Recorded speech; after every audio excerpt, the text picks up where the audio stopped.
আসিফ ভাইয়ের অনেক বক্তব্য শুনি, খুব যুক্তিসঙ্গত। ওনাকে আমার বিশাল একটা রেসপেক্ট আছে এবং খুব সাহসী, যুক্তিসঙ্গত। ওনার যা বক্তব্য রাখে সেখানে খণ্ডন করার কোনো উপায় নেই। ওনার পড়াশোনার লেভেলটাও এত ভালো যে তুলনাই হয় না কোনো।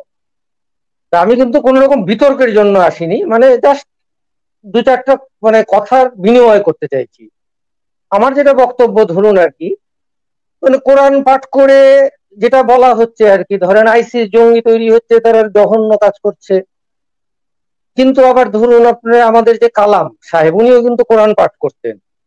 তারপরে নজরুল কিন্তু কোরআনও পাঠ করতেন, আবার আহ, অনেক দেখা গেছে যে উনি হচ্ছে কালী ঠাকুরের কে নিয়েও তিনি গান লিখছেন, কৃষ্ণের পদাবলী লিখছেন, আবার কোরআনকেও অবজ্ঞা করছেন না। রুমিকে দেখেছিলাম, যিনি রুমির তো ওরকম মানসিকতা তো মানে অত উদার চিন্তা ভাবনা তো খুব কম মানুষের মধ্যেই দেখা যায়। তো একই ধর্মের মধ্যে একই গ্রন্থকে সকলেই মানছে, কিন্তু এত ডিফারেন্স হয়ে যাচ্ছে।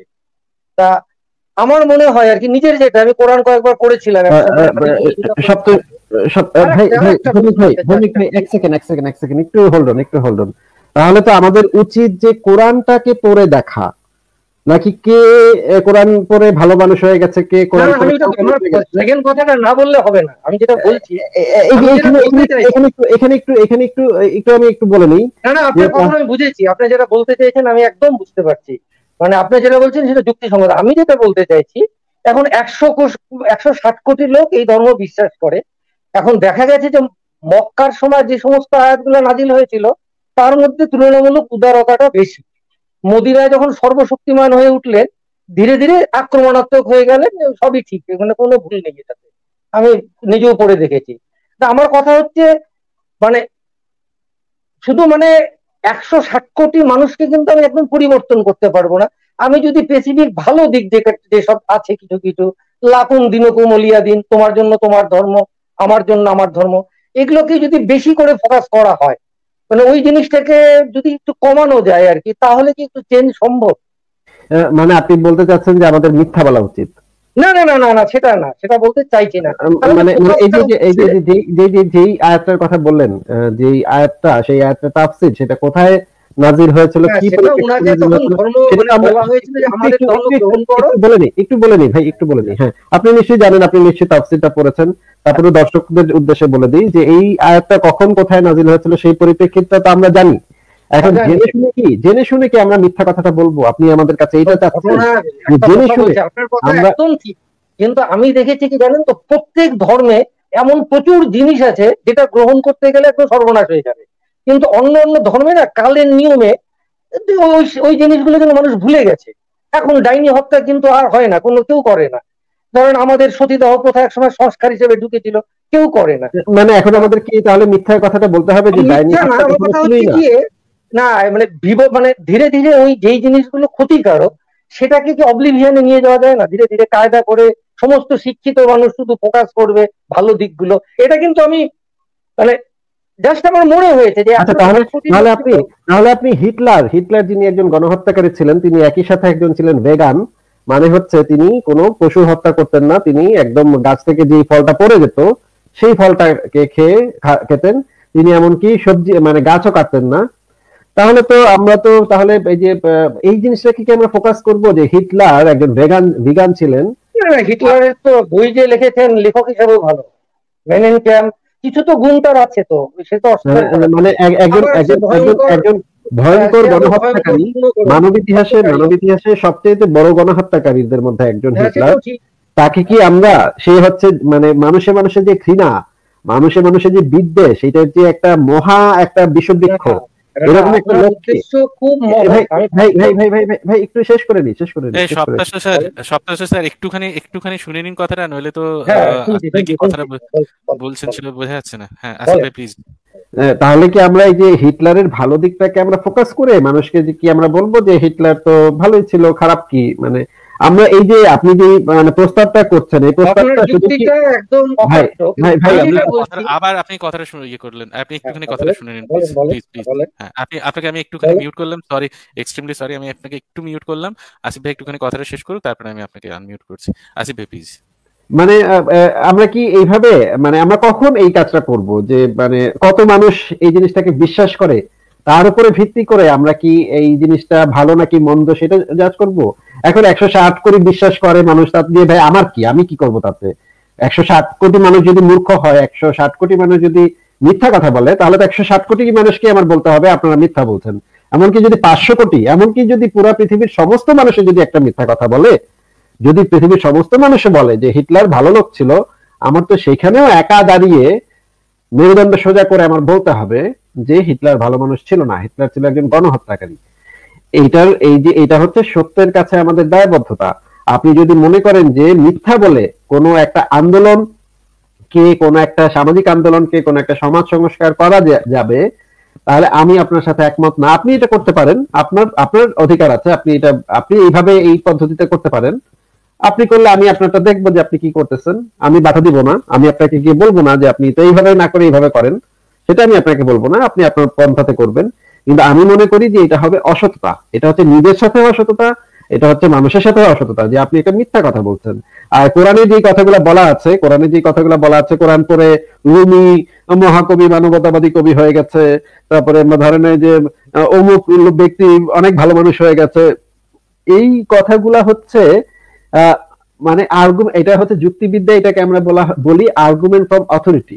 মানে অমুক ব্যক্তি কি বলেছে, একটা জিনিসে কি লেখা আছে, একটা জিনিসের কন্টেন্ট কি, সেটাকে যাচাই না করে এটা সম্পর্কে অমুক ব্যক্তি, অমুক গুরুত্বপূর্ণ একটা ব্যক্তি এই কথাটা বলেছে, সেইটাতে বেশি ফোকাস করা। মানে হচ্ছে মনে করেন আমি একটা লেখা লিখেছি, সেই লেখাটার ভিতরে আমি কি যুক্তি বা কি প্রমাণ তুলে ধরেছি সেইটাকে আপনি গুরুত্ব দিচ্ছেন না, আপনি গুরুত্ব দিচ্ছেন ধরেন অমিত ভাই আমার লেখাটাকে পড়ে অমিত ভাই কি বলেছেন, অমিত ভাই অনেক গণ্যমান্য ব্যক্তি, তিনি কি বলেছেন তার কথাটা তো এখানে কোনো গুরুত্ব পাওয়ার কথা না। গুরুত্ব পাওয়ার কথাটা হচ্ছে আমার লেখাটার ভিতরে কি আছে সেটা। আমরা যদি কোরআনটাকে যদি খুলে পড়ে দেখি, সেখানে অসংখ্য আয়াত আছে জিহাদের আয়াত, অসংখ্য আয়াত আছে নারী বিদ্বেষী আয়াত, অসংখ্য আয়াত আছে সাম্প্রদায়িক আয়াত, অসংখ্য আয়াত আছে মানে খুবই নৃশংস আয়াত। হ্যাঁ, এখন এই জিনিসগুলোকে যদি আপনি মনে করেন যে এই যে একটা দুইটা ভালো সো কল্ড ভালো আয়াত, সেগুলো আসলে ভালো আয়াত না, সেগুলো তাফসীর পড়লে বোঝা যায় যে সেগুলো আসলে ভালো আয়াত না। ওই আয়াতগুলাকে ফোকাস করে যদি আপনি বলতে চান যে তাহলে মানুষ এই আয়াতগুলা শুনে ভালো হয়ে যাবে, খুব ভদ্র হয়ে গেল, জঙ্গিরা মানে মানে পেটে বোমা নিয়ে আপনাকে বোমা মারতে আসতেছে, আপনি তাকে বলে দিলেন যে মানে যার যার ধর্ম তার, এই কথাটা শুনেই, কোরআনের এই আয়াতটা শুনেই সে বোমা টমা ফেলে একদম ভালো মানুষ ছোটাছুটি শুরু করলো, হ্যাঁ, মানুষের সেবা শুরু করলো। আমার মনে হয় না এটা কোনো কাজের কথা। আমার মনে হয় বরঞ্চ সত্যটা তিতা হলেও, সত্যটা যদি রূঢ় হলেও সত্যটা প্রকাশ করা উচিত, সত্যটা সবার সামনে একদম পয়েন্ট বাই পয়েন্ট যুক্তি দিয়ে একদম তুলে ধরা উচিত। হয়তো এটাতে খুব বেশি মানুষ মানে তাৎক্ষণিক ভাবে অনেক মানুষ আপনাকে সমর্থন দিবে না, আপনাকে হয়তো অনেক গালি দিবে, আপনার হয়তো অনেক বাধা বিঘ্নের সম্মুখীন হতে হবে, কিন্তু আমি মনে করি এটা একটা দীর্ঘস্থায়ী একটা সলিউশন, দীর্ঘস্থায়ী একটা সমাধান। এই সত্যটা যদি আমরা প্রকাশ করতে পারি যুক্তি দিয়ে, তাহলেই একটা বড় পরিবর্তন আসবে। কিন্তু এই ধরনের মানে মিথ্যা বলা হচ্ছে পলিটিশিয়ানদের কাজ ভাই, এই পলিটিশিয়ানরা এই কাজটা করবে, যারা রাজনীতি করে, যাদের ভোটের দরকার, ভোট ব্যাংকের দরকার, তারাই মিথ্যা কথা গুলা বলুক, তাদের জন্য আমরা সেই মিথ্যা কথাগুলো ছেড়ে দিই। আমরা আমাদের মগজটাতে যেন এই অসততাটা না ঢুকাই, আমরা যেন আমাদের চিন্তার ভেতরে এই মানে মিথ্যাগুলাকে না ঢুকাই, আমরা আমাদের সত্যটা বলে দিই। হ্যাঁ তাই বলেন। এবার আপনার কথা যেসব বলেছেন তো যুক্তি তো নিয়ে কোনো প্রশ্ন নাই, আমি মানে বাস্তব একটা মানে অবস্থার পরিপ্রেক্ষিতে কথাগুলো বলছি। সেটা আপনি হিটলারের কথা বললেন, হিটলারের কিন্তু এখন একজনও ফলোয়ার্স নেই, সুতরাং হিটলার জঘন্য। কি বলেন? হিটলারকে না, আমি আমার কথাটা শেষ করতে দেন। আপনি ভুল বললেন ভাই, ভুল বললেন। আমি জার্মানিতে থাকি, জার্মানিতে প্রচুর হিটলারের সমর্থক, মানে জার্মানিতে কিছু থাকলেও থাকতে পারে, মানে আমেরিকাতে প্রচুর হিটলারের সমর্থক আছে। আচ্ছা, হয়তো কিছু সংখ্যক আছে, কিন্তু আমার যেটা বক্তব্য যে ধরুন এই ধর্ম নিয়ে 160 কোটি মানুষ আছে, তার মধ্যে কিন্তু জঙ্গি মানসিকতা ধরেন 1%, ধরেন মানে 160 কোটির মধ্যে 1,60,00,000 হচ্ছে জঙ্গি মানসিকতা। বাদ বাকি মানুষ কিন্তু যে ধর্মটা পালন করছে তারা কিন্তু অত খুঁটিনাটি সত্যি জানে না। আমার কিন্তু অনেক মুসলিম বন্ধু আছে যারা আমি যতটুকু কোরআন পড়েছি অতটা পড়েনি, তারা একটা সর্বশক্তিমান আল্লাহ জানে এবং মোহাম্মদ প্রেরিত পুরুষ এটুক জানে, আর দু চারটা আপনার আয়াত জানে, সত্যি ডিটেলস জানে না। মানে আমি ঠিক পার্সেন্টেজ বলতে পারবো না, কিন্তু আমার ধারণা খুব বেশি হলে এই মানসিকতা যেটা, সেটা হয়তো 10%-এর মধ্যে আছে। তাই আমি ভাবছিলাম আর কি, যে বেশি সংখ্যক মানুষ তারা শুধু ভালো দিকটা দেখে যদি ধীরে ধীরে প্রত্যেক ধর্মের মধ্যে যে খারাপ বিষয় যেগুলা কালের নিয়মে ধীরে ধীরে মানুষই ভুলে গেছে, সেদিকে কি যাওয়া যায়? মানে জানি খুব কঠিন, কারণ এটা সংগঠিত ধর্ম, মাদ্রাসা আছে তাদের, মানে একদম নির্দিষ্ট একটা শিক্ষা ব্যবস্থা আছে, মানে সেটার থেকে বেরিয়ে গিয়ে করা খুবই কঠিন, সেটা আমি মানছি। তাও আপনাদের মতো এত জ্ঞানী বুদ্ধিমান লোক, আমার মনে হয় আপনারা যদি একদম একটা রিফর্মের দিকে নিয়ে যাওয়ার চেষ্টা করতেন, হয়তো একটু আশা মনে হয় আর কি। এটা জানি না, আমি জাস্ট আমার একটা ভালোবাসার থেকে এই বিশ্বাস, আর কিচ্ছু না। আচ্ছা, আমি একটু আপনাকে একটা প্রশ্ন করি যে আপনার কি মনে হয় যে ধরেন 160 কোটি মুসলমানের মধ্যে কেউই তাদের ধর্মগ্রন্থটা সম্পর্কে কিছুই জানে না? মানে কেউ বলি নাই, আমি আমি আমি ধরে নিচ্ছি, ওই জঙ্গি আয়াত যেগুলো আর কি, তর্কের খাতিরে ভাই, আমি তর্কের খাতিরে ধরে নিয়েছি, এটা হচ্ছে ধরে নিচ্ছি যে কেউই কিছু জানে না। আপনার কি মনে হয় এই ইগনোরেন্সটা ভালো, নাকি 160 কোটি মানুষেরই সেই ধর্মগ্রন্থটা পড়ে বুঝে সেই সম্পর্কে একটা ডিসিশনে আসাটা ভালো? কোনটা আপনার ভালো মনে হয়? আপনার ঠিক, মানে আপনার দিক দিয়ে আপনি ঠিক আছে, কিন্তু আপনি দেখেন এমন কোন ধর্মগ্রন্থ নেই আর কি যেখানে কিছু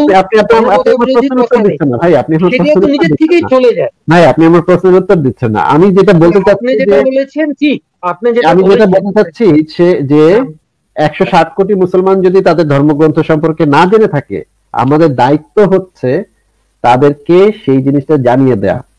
এরপরে তারা যদি না জেনে যদি একটা সুস্থ স্বাভাবিক সুন্দর জীবন যাপন করে, সে সুস্থ স্বাভাবিক সুন্দর জীবন যাপন করছে কি করছে না তা দিয়ে ভাই আমার কিচ্ছু যায় আসে না।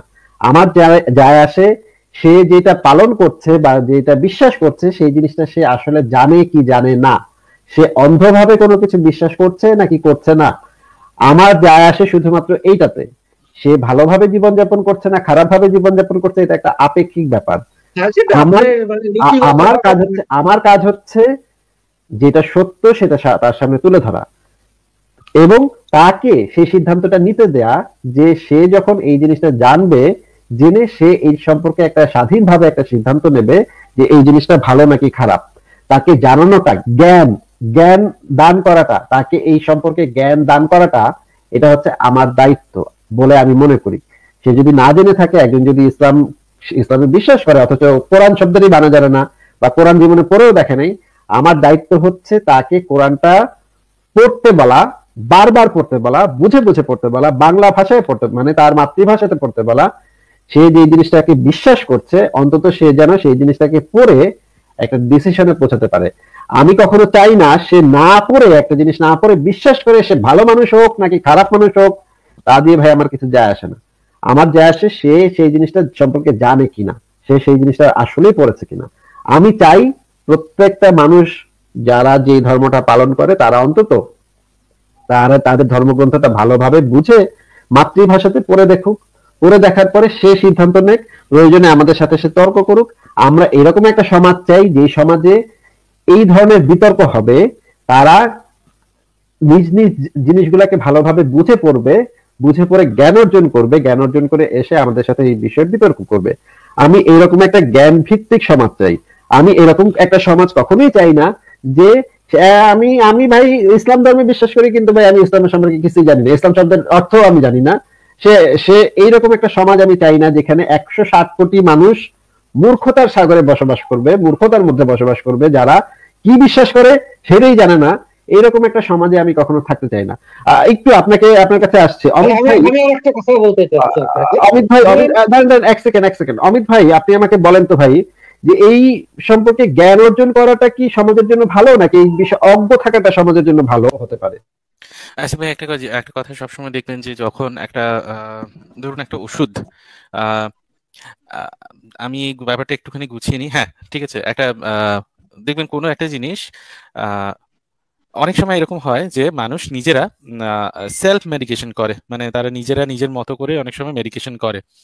তা সেই জন্য কি করা হয়, সেই জন্য মানুষদেরকে এটা শুধুমাত্র ডাক্তাররা না, দেখবেন যে কোনো একটা ওষুধের সাথে এই ওষুধগুলো খেলে কি কি সাইড এফেক্ট হতে পারে তার একটা ডিটেইলড একটা বর্ণনা থাকে। তা এইবারে যে মানুষরা জানে না, যে ম্যানরা জানে না, তারা যদি এইটা পড়ে, তারা পড়ে এটা ধারণা হতে পারে যে আরে এটা এরকম একটা ভুল একটা ইয়ে, এরকম একটা এত কিছু দেওয়ার কি দরকার ছিল, এরকম একটা মনে হতে পারে।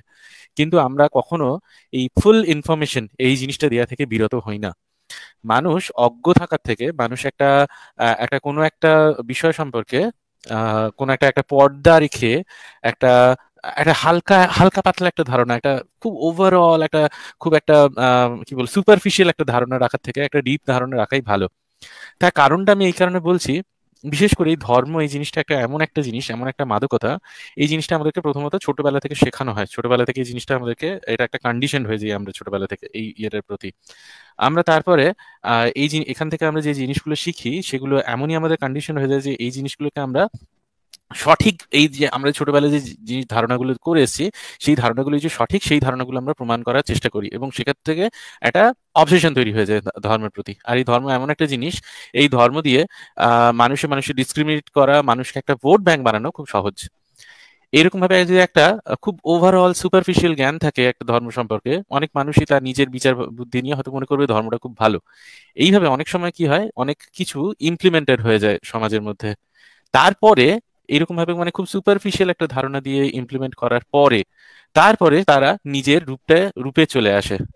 এইটা একটা খুব মানে এটা বিভিন্ন জায়গাতে এই ঘটনাগুলো ঘটেছে, এই ধরনের ঘটনা ইতিহাসের পাতায় অনেক জায়গাতে এই ধরনের ঘটনাগুলো ঘটেছে।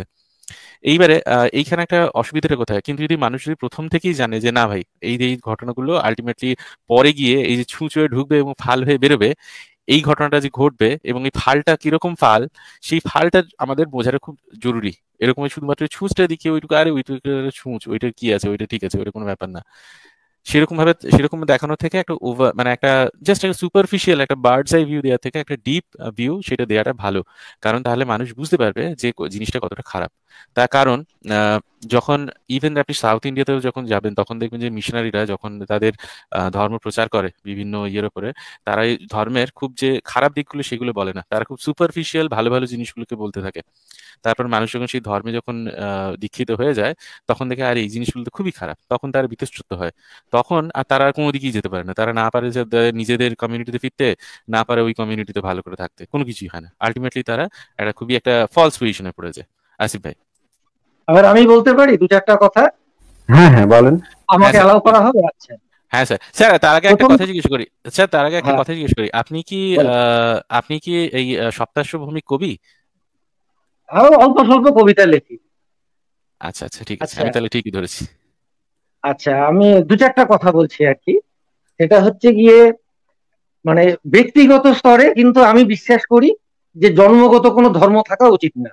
18 বছর হওয়ার পরে একটা মানুষ সাবালক হবে, তারপরে সে যে ধর্ম গ্রহণ করতে চাইবে করবে তার ইচ্ছে মতো।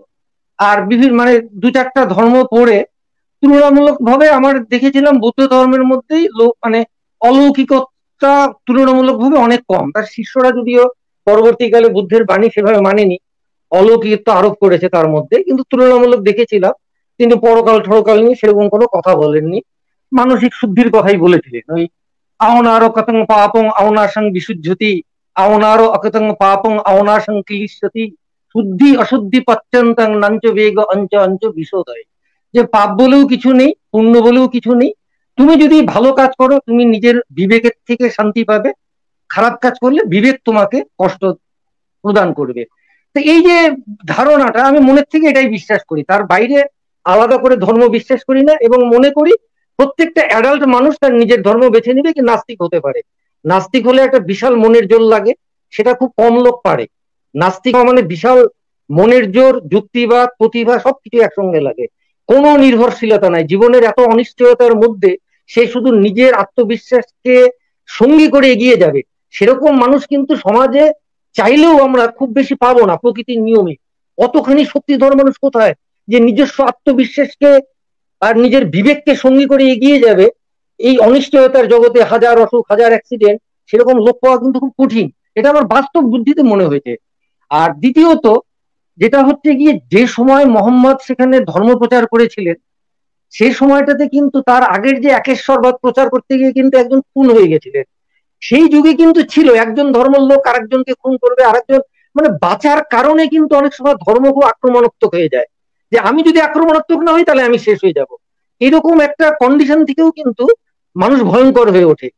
তাই আমার মনে হয় যখন যুগ পাল্টে যাচ্ছে, সময় পাল্টে যাচ্ছে, মানুষ যদি সেই মানে আক্রমণাত্মক জিনিসগুলো বাদ দিয়ে, যে আমি জাকাত দিতে হবে, আমি দরিদ্রকে দান করব, আমার একটা ইনকামের অংশ দিয়ে দিলাম, এই বিষয়গুলোর মধ্যে যদি মানুষকে বেশি করে ঢুকিয়ে দেওয়া হয়, মনে হয় সমাজটা একটু বেটার হবে। কিন্তু আমি বলছি, আমি কিন্তু নাস্তিক যারা, তাদেরকে খুব উঁচু স্তরে সম্মানে রাখি, কারণ তারা শুধু আত্মনির্ভরশীল, নিজের বিবেককে সঙ্গে নিয়ে এগিয়ে চলে। কিন্তু তবুও আমার মনে হয় বাস্তব জগতে তাদের সংখ্যা খুব বেশি হওয়া খুব কঠিন। সেই চারবাকও ছিল অতীতে আমাদের, সবসময় হয়তো কিছু সংখ্যক মানুষ যুক্তিবাদ নিয়ে এগিয়ে যায়, কিন্তু মানুষের মনস্তত্ত্বের গঠনটাই এমন, এরকম লোক কিন্তু কম পাওয়া যায়। আচ্ছা, প্রথমে যে কথাটা একটা বলি, যে আপনি যেটা বললেন যে বিবেকের কাছে বিবেক বিবেকের কাছে ভালো লাগবে, বিবেকের কাছে যে খারাপ লাগার কথাটা, সেই কথাটা বললেন।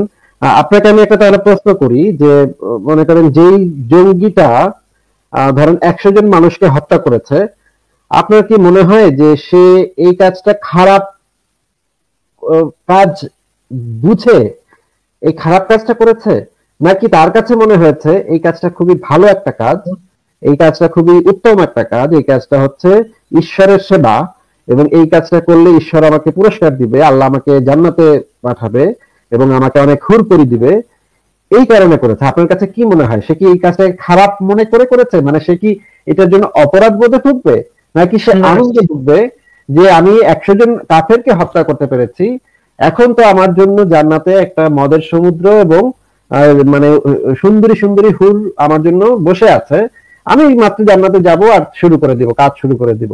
আপনার কাছে কি মনে হয় যে সে কি খারাপ মনে করে করেছে না ভালো মনে করে করেছে?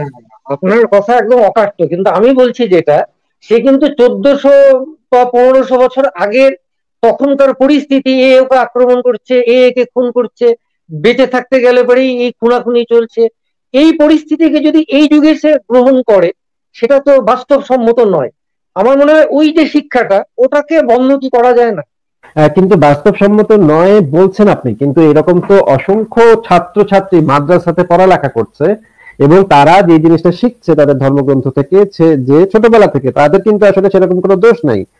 তারা কিন্তু হয়তো তারা একটা দরিদ্র পরিবারে জন্মগ্রহণ করেছে, যাদের হচ্ছে গিয়ে যেই পরিবারের তার ভরণ পোষণের মতো সামর্থ্য ছিল না, তখন তারা কি করেছে, অনেকগুলো বাচ্চা জন্ম দিয়েছে তাদের বাবা মা, কারণ তাদের বাবা মাও কোরআন পড়ে শিখেছে যে বেশি সন্তান জন্ম দেওয়াটা আল্লাহ পাক খুশি হয়, বেশি সন্তান জন্ম দিলে আল্লাহ পাক খুশি হবে, এবং আল্লাহ পাক বলেছে যে বেশি বেশি বেশি সন্তান উৎপাদন করো, কারণ নবী মোহাম্মদ বলে গেছে যে কিয়ামতের ময়দানে আমি সংখ্যাধিক্যের গর্ব করব, অন্য নবীদের তুলনায় আমার উম্মতের সংখ্যা বেশি, আমার সংখ্যা বেশি, আমার অনুসারীর সংখ্যা বেশি, এটা নিয়ে আমি কিয়ামতের ময়দানে গর্ব করব। এই কথাটা হচ্ছে নবীর কথা। এই কথাটা যখন তার বাবা মা ওয়াজে শুনেছে, তার বাবা মা হয়তো 15টা বাচ্চা পয়দা করেছে, এখন 15টা বাচ্চা পয়দা করার পর তাদেরকে তো আর খাওয়ানোর সামর্থ্য তার বাবা মার ছিল না, দিয়ে দিয়েছে 5টাকে দিয়ে দিয়েছে মাদ্রাসাতে।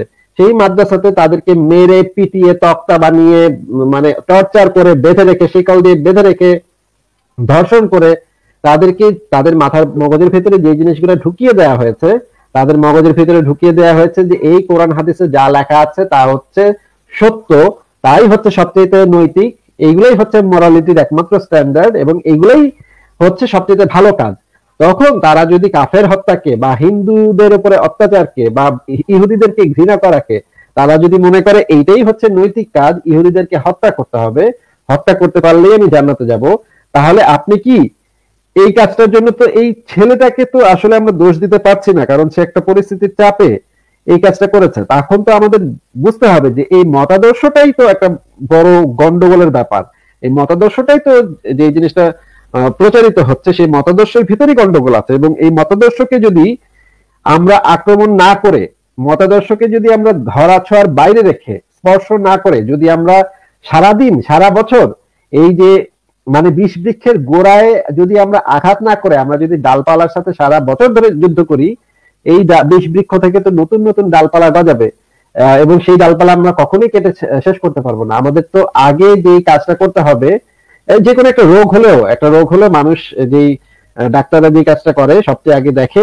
ডায়াগনোসিস করে দেখে যে এই রোগটার উৎসটা কোথায়, সেই উৎসটাকে বন্ধ করাটাই হচ্ছে সবচেয়ে জরুরি কাজ। আমরা যে কাজটা করছি সেই কাজটা করতে গিয়ে দেখেছি, আমি আমি তো দেখেছি যে এই জিনিসটার উৎস হচ্ছে ধর্মগ্রন্থে যে বাণীগুলা বলা আছে, সেটা 1400 বছর আগে হোক বা 1400 বছর পরে হোক, ইসলাম ধর্মে যে জিনিসটা বলা আছে এই কথাগুলা কিয়ামত পর্যন্ত প্রযোজ্য থাকবে, কখনো পরিবর্তন হবে না। তো এই কথাগুলো যখন একটা বাচ্চা ছেলে শিখছে, ছোটবেলা থেকে শিখছে, সে তো অবুঝ একটা শিশু, তাকে তো আসলে এই যে আপনি যে কথাটা বললেন 18 বছর পর্যন্ত কোনো ধর্মই তাকে দেওয়া উচিত না, এই কথাটাই তো আমরা বলি সবসময়। কিন্তু এই কথাটা তো একটা মুসলিম পরিবার মানবে না, তারা তো জোর জবরদস্তি করে তাকে মাদ্রাসাতে পাঠাবে। একটা ফ্যামিলি হয়তো তারা কখনো কোরআন পড়ে নাই, তারা হয়তো জানেও না যে কোরআনে কি আছে, তারা কিন্তু ছেলেটাকে মাদ্রাসাতে পাঠাচ্ছে। মাদ্রাসায় ছেলেটা ঢোকার সাথে সাথে সে কিন্তু সেই আয়াতগুলা পড়তেছে যে কাফেরদেরকে জোড়ায় জোড়ায় কাটতে হবে, তাদের হাত পা টেনে মানে তাদের জন্য ওত পেতে বসে থাকতে হবে, তাদেরকে যেখানেই পাওয়া যাবে সেখানেই হত্যা করতে হবে, এই আয়াতগুলা কিন্তু সেই বাচ্চাটা পড়তেছে। বাচ্চাটা পড়ার পরে তার বাবা মা হয়তো সেই রকম ভালো মুসলমান, সত্যিকারের মুসলমান ছিল না, কোরআন হাদিস পড়া মুসলমান ছিল না। বাচ্চাটার মগজ ধোলাই করাটা কিন্তু আরো সহজ সেই সমস্ত হুজুরদের জন্য, যে সমস্ত হুজুররা ধর্ম ব্যবসা করে তাদের জন্য কিন্তু আরো সহজ।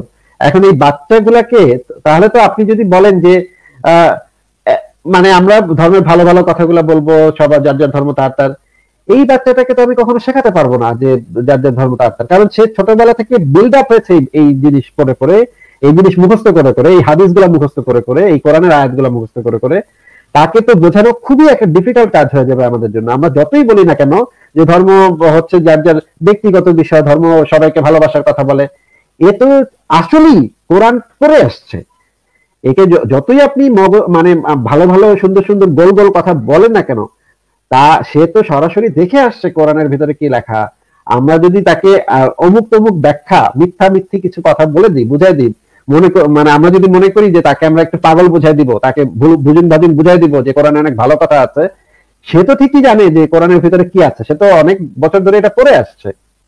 তাকে তো আমরা এরকম ভুজুন ভাজুন বুঝাইতে পারবো না যে কোরআন মানবতার কথা বলে, কোরআন সবাইকে প্রেমের কথা বলে, কোরআন ধর্ম বর্ণ সবাইকে ভালোবাসতে বলে, এই সমস্ত ভুজুন ভাজুন তো আমি তাকে বুঝাইতে পারবো না, কারণ সে তো আসলেই পড়ে আসছে জিনিসগুলা, এবং সে তো কল্লাটা কাটবে। আর সবচেয়ে জরুরি ব্যাপার হচ্ছে যে এই যে আপনি যেটা বললেন যে 18 বছরের পর্যন্ত ধর্ম চাপায় না দেয়া, ভাই ইসলামের বিধান হচ্ছে কেউ যদি ইসলাম ধর্ম ত্যাগ করে তাকে হত্যা করে ফেলতে হবে।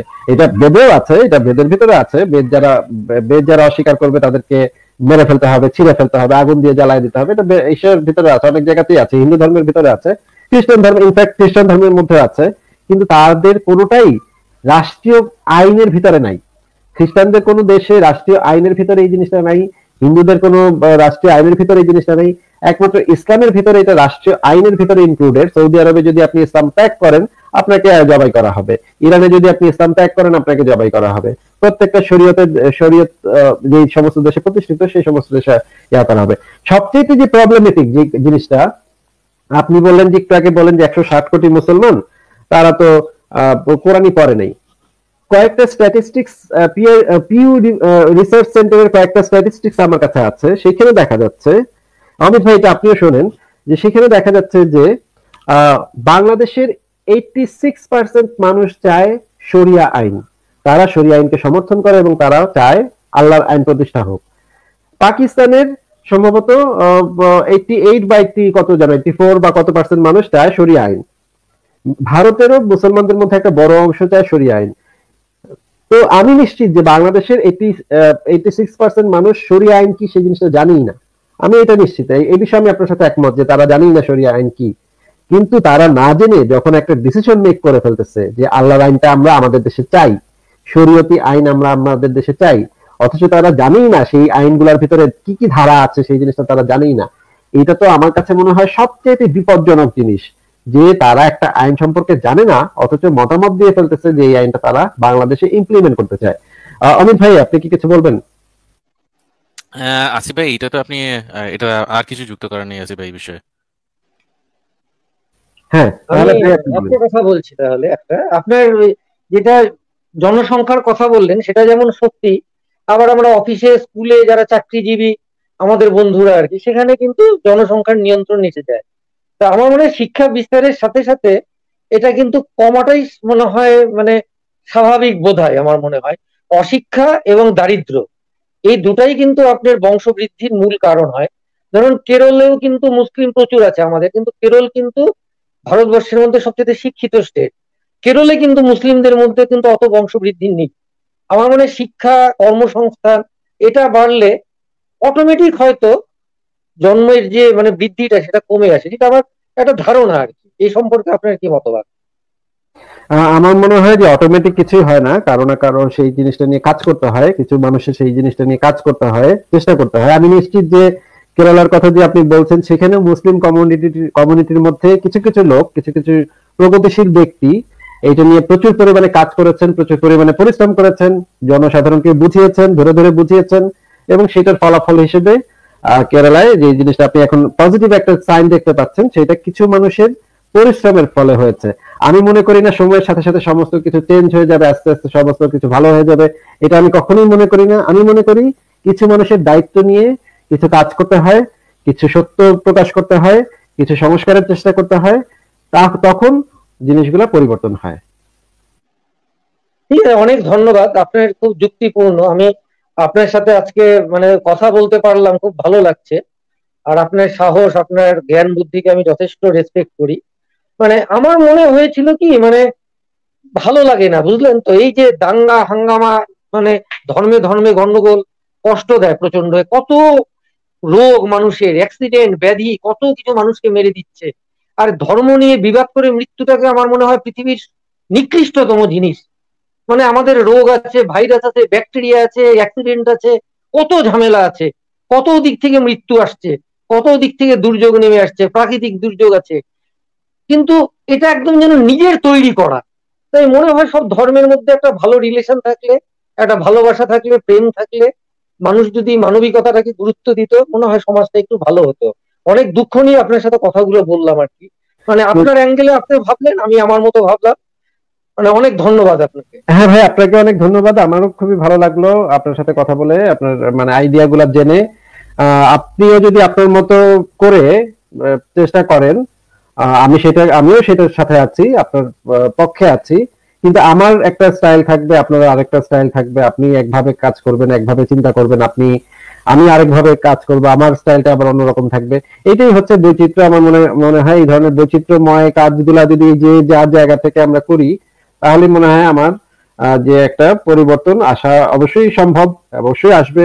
এবং আপনাকে অনেক ধন্যবাদ ভাই আমাদের সাথে যুক্ত হওয়ার জন্য। অমিত ভাই, আপনি বলেন তাহলে। আচ্ছা আসিফ ভাই, এই সপ্তাহ স্যার অ্যাকচুয়ালি একজন, আমি ওনাকে ওনার দু একটা কবিতা আমি জানি, এই আলোর দাগ বোধহয় ওনারই লেখা। আপনারই ওয়াও, লেখা তো সপ্তাহ স্যার? হ্যাঁ, হ্যাঁ, হ্যাঁ। ওয়াও, তাহলে তো রবীন্দ্রনাথ ভাই, ঠাকুরের লেখা। তাহলে তো ভাই আপনি মানে আমারও খুবই ভালো লাগছে। আমি আপনার কবিতা পড়ি নাই, তাহলে এখন আমি অবশ্যই আপনার কবিতা খুঁজে এখন পড়বো ভাই। খুব খুশি হলাম, আপনার প্রতি আমার অনেক রেসপেক্ট আছে, আপনার প্রচুর দিকে জ্ঞান। আর আমি অত বড় কিছু নেই, সাধারণ একটু কবিতা লিখি, আর তার বেশি কিছু নয়। আপনার আপনার সাথে যে কবিতাগুলো আজকে শুনতে, কথা বললাম, খুব ভালো আপনার লাগলো। সপ্তাহ স্যার আপনার কবিতা আমি পড়েছি, ছোটখাটো কয়েকটা কবিতা আমি পড়েছি। সব যে পড়েছি সেটা বলবো না, তবে ওই আর কি ম্যাগাজিন ট্যাগাজিন পড়া হয় তো বিভিন্ন ভাবে। তা আচ্ছা, সেই জন্য পড়েছি, বুঝতেই অনেক পারছেন যে। ধন্যবাদ, আপনার যে পড়েছেন আমার খুব ভালো লাগলো, খুবই অবশ্যই না, খুশি হলাম। আপনাকেও ধন্যবাদ, আপনি যুক্ত হয়েছেন বলে। তবে স্যার একটা কথা আমি আপনাকে বলতে চাই, সেটা হচ্ছে আপনার অ্যাপ্রোচটা ডিফারেন্ট। আমি জানি যে আপনার যে অ্যাপ্রোচটা সেটা ডিফারেন্ট। মানে আপনি বলতে চাইছেন যে আম, সমাজে এই জিনিসগুলো এরকম ভাবে একটা হয়তো যে খারাপ জিনিসগুলো আছে সেগুলো নিয়ে আমরা হয়তো কাজ করব, কিন্তু সেগুলো নিয়ে হয়তো অতটা সামনে আনবো না, বা লোকজনকে সেগুলো বেশি জানানোর দরকার নেই, লোকজন সাথে যাতে মানে যাতে ক্ষুব্ধ না হয়, ক্ষুণ্ণ না হয়, এরকম বলছেন। কিন্তু সেটা সেই জিনিসটা অ্যাকচুয়ালি হয় না, কিন্তু আলটিমেটলি সেই জিনিসটা হয় না। আপনি কেরালে, আমিও ছিলাম কেরালার ওদিকে, আমার অনেক বন্ধু আছে। কেরালে ছিলাম না, রাদার ব্যাঙ্গালোরে থাকতাম, কেরালের কাছাকাছি। সেখানে অনেক বন্ধু আছে। হ্যাঁ, তারা শিক্ষিত, কিন্তু এই শিক্ষিত হওয়ার পরে না তার এটা কিন্তু মানে শিক্ষিত হলে এটা কিন্তু অটোমেটিক্যালি কিন্তু তারা যে ভালো হয়ে গেছে সেরকম নয়, জানেন তো। শিক্ষিত হয়েছে, তারা ভাবনা চিন্তা করেছে, এবং তারা যখন তারা নিজের সমাজে যখন গেছে, তখন সেই সমাজে তারা নিজেরা কিন্তু কিছু পরিবর্তন করার চেষ্টা করেছে। যেমন ধরুন, সেখানে দেখবেন শিক্ষার হার বেশি, সেখানে দেখবেন বাল্যবিবাহের হার কম।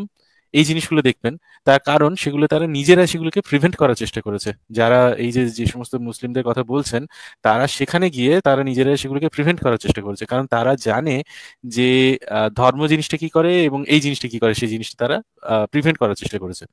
এবারে কিছু কিছু মানুষের একটা অ্যাপ্রোচ থাকে এরকম যে তারা কি করে, তারা ভাবে যে আরে মানুষ তার ধর্ম থেকে বেরিয়ে আসবে না, তার ধর্মের মধ্যেই তারা থাক, বরং ধর্মটাকেই আমি তাদেরকে একটুখানি একটুখানি বেশ মোড়কে একটু সুন্দর করে তাদেরকে ইয়ে করি।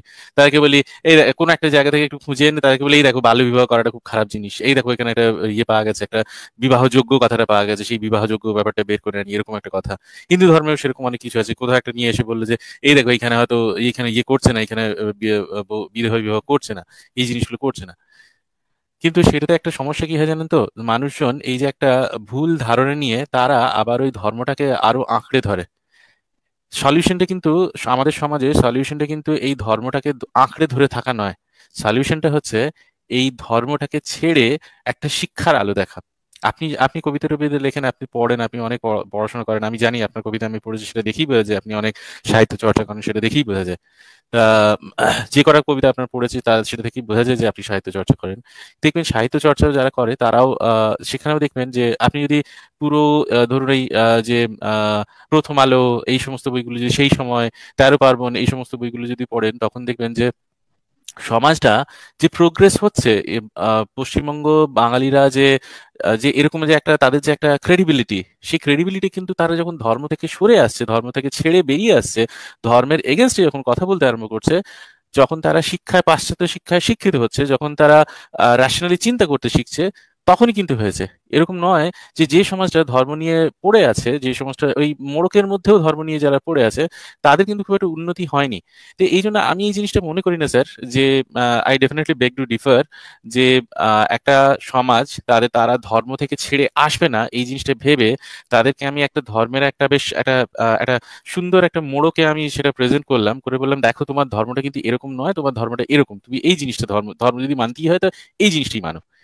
আমি মনে করি যে একটা মানে একটা বিষ তাদেরকে হাতে দেবেন, সেটাকে আপনি মানে পুরোপুরি আদর করে না দিয়ে আপনি একটা ভালো একটা গিফট র্যাপিং করে দিলেন, এই জিনিসটা আমার মনে হয় it doesn't make any difference. এটা সত্যি কোনো একটা ডিফারেন্স মেক করে না। আমার মনে হয় সেই বিষটা সেই বিষই থেকে যায়। আলটিমেটলি এটা হয়তো স্লো পয়জনিং হতে পারে একটা, কিন্তু আলটিমেটলি এইটা তার যে রেজাল্ট, সেই রেজাল্টটা শো করেই স্যার, এটা আমার মনে হয়।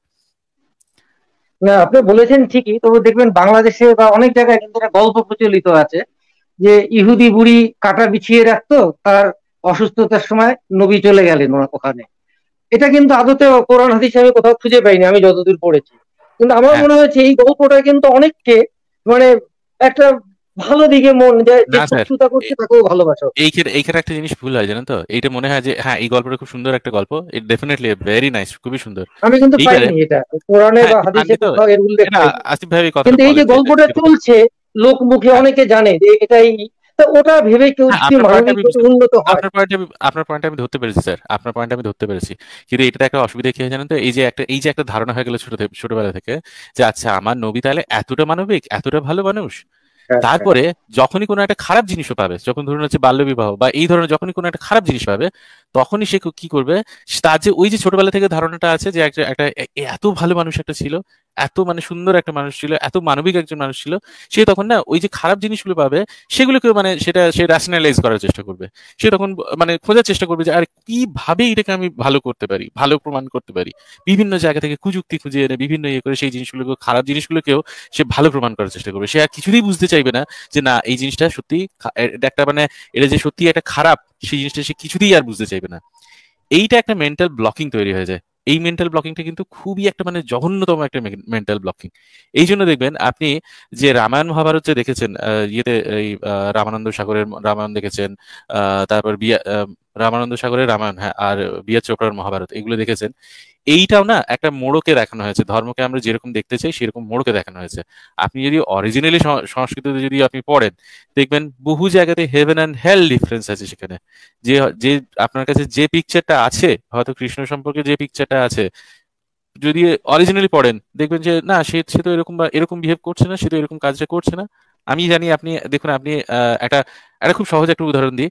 আপনি নিশ্চয়ই মহাভারতে দেখেছেন যে যখন দুর্যোধন ইয়েতে পড়ে যাচ্ছে, জলে পড়ে যাচ্ছে, তখন দ্রৌপদী দাঁড়িয়ে হেসেছিল, এবং দ্রৌপদী হেসেছিল বলেই এই ঘটনাটা ঘটেছিল, এবং একটা নারীর হাসি বা এই ধরনের কথা বলা হয়। কিন্তু মূল মহাভারতে এই গল্পটা নেই কোথাও, দ্রৌপদীর হাসি এই গল্পটা কোথাও নেই। ঠিক আছে? কিন্তু দেখুন আপনার কিন্তু একটা একটা ধারণা হয়ে গেছে যে ওই যে মেয়ে একটা হেসেছিল, এই মেয়ে একটা হাসার ফলে এই ঘটনাটা ঘটেছে। হয়তো মেয়েরাই হয়তো সমস্ত সমস্যার মূল, এরকম একটা হয়তো ধারণা হয়ে গেছে। এবং দেখবেন বহু জায়গাতে বহু মানুষ এই ধারণাটাই পোষণ করে। সেজন্যই বলছি যে ওইরকম একটা মোড়কে একটা জিনিস প্রেজেন্ট করার থেকে যে জিনিসটা রিয়েল সেটাকে প্রেজেন্ট করাই বেটার। না, মহাভারত তো আমি গোটাটাই পড়েছি। মানে এই কালীপ্রসন্ন সিং এর যে মহাভারতের মূল অনুবাদ, হ্যাঁ, সেটা টোটাল দু তিনবার পড়া আছে। সেখানে এবং দেখবেন তার দুর্যোধন সাথে পড়ে যেতে মিল নেই, তার অনেক জায়গাতেই এক্স্যাক্টলি। মিল নেই। মহাভারতের একটা যখন সিনেমা করে তখন তো বা কোনো ফিল্ম বা যখন টিভি সিরিয়াল হয়, সেটা কোনো মানে পরিচালক নিজের ইচ্ছা মতো অনেক চেঞ্জ করে। রামানন্দ সাগর আরো বেশি চেঞ্জ করেছিলেন। এবং সেসব তো আছেই, আপনি যেটা বলছেন, মানে সে নিয়ে কোনো সন্দেহের অবকাশই নেই আর কি। কিন্তু মানে আমার যেটা বক্তব্য আর কি, যে একজন মানুষ, হ্যাঁ, একজন মানুষ যখন সে মরে যাচ্ছে, আর তো কিছুই থাকছে না, হ্যাঁ, তার কোনোভাবে যদি তার সম্বন্ধে মানুষ খুব ভালো শুদ্ধ যদি জানে, জেনে যদি তাকে ফলো করেও ভালো থাকে, যেটা হয়তো মানে তার মধ্যে একটু মিথ্যাচার থাকলেও আমার মনে হয় সমাজে হয়তো শান্তি থাকতে পারে। যে শুধু ভালো জিনিসগুলো নিয়ে আমি চিন্তা করলাম। আর একটা জিনিস আমি দেখেছি, সব ধর্মেই কিন্তু কিছু খারাপ জিনিস থাকেই, কিন্তু কালের নিয়মে কেন যেন খারাপ জিনিসগুলো ধীরে ধীরে ধীরে ধীরে মানুষ যে কোনো কারণেই হোক, শিক্ষার প্রসারের জন্যই হোক বা যাই হোক, ধীরে ধীরে ধীরে ধীরে সেটা কিন্তু চলে যায়। তা এরকম আমার একটা আশা আর কি, যে যেহেতু ভালো জিনিসকে ফোকাস করে যদি মানুষের মধ্যে আরো ভালো চেতনা জাগানো যায়, যে ভালোবাসো অন্যকে, তুমি জাকাত দান করো, তুমি প্রতিবেশী যদি অভুক্ত থাকে তুমি তাকে খাবার পাঠিয়ে দাও, এই জিনিসগুলোকে ফোকাস করে যদি আরেকটু সমাজটাকে ভালো করা যায়, মানে মনে হয়েছিল তাই। কিন্তু এর তো কিছু সমস্যা তো আছেই, সেটা তো আপনারা আরো ভালো জানবেন আমার থেকে। মাঝে মধ্যে আমার সেটা মনে হয় আর কি, আর কিছু না। আমি কিন্তু কোনো তর্ক করতে আসিনি, মানে কোনো হ্যাঁ, রকম ঠিক আছে। তর্ক বা কোনো আমি শুধু এটাই ভাবছিলাম আর কি, যে আর একটু শান্তি তৈরি হোক আর কি, আর কিছু না। সেটা যেভাবেই হোক হোক। নিশ্চয়ই, ঠিক আছে। ঠিক আছে, আজকের মতো তাহলে আসিফ ভাই ওনার কাছে তাহলে আজকের মতো বিদায় নিই, পরে আরেকদিন ওনার সাথে কথা হ্যাঁ, বলা যাবে। অনেক অনেক ধন্যবাদ ভাই আপনাকে যুক্ত হওয়ার জন্য। আজকে তাহলে আপনার কাছ থেকে বিদায় নিই আমরা। ভালো থাকবেন আপনি, আপনার জন্য অনেক শুভকামনা রইল।